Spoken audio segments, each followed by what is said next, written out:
ये मस्जिद आया सूफिया के अंदर उनका हिस्सा है।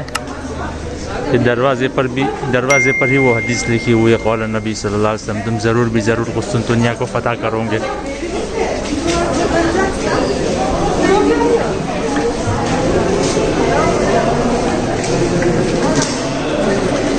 ये कुछ नुक़ूश है इस बात की दलील और निशानी है कि पहले उनका नसारा का एक कनीसा रहा होगा।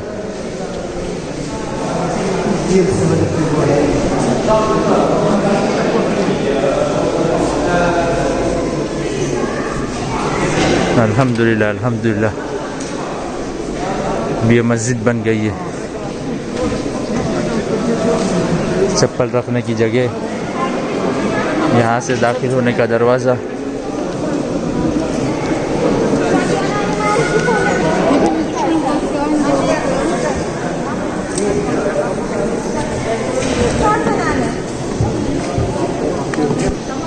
अल्लाहुम्मा फ़्तह ली अबवाब रहमतिक। अल्हम्दुलिल्लाह अल्हम्दुलिल्लाह माशाअल्लाह। अल्लाहु अकबर अल्लाहु अकबर अल्लाहु अकबर।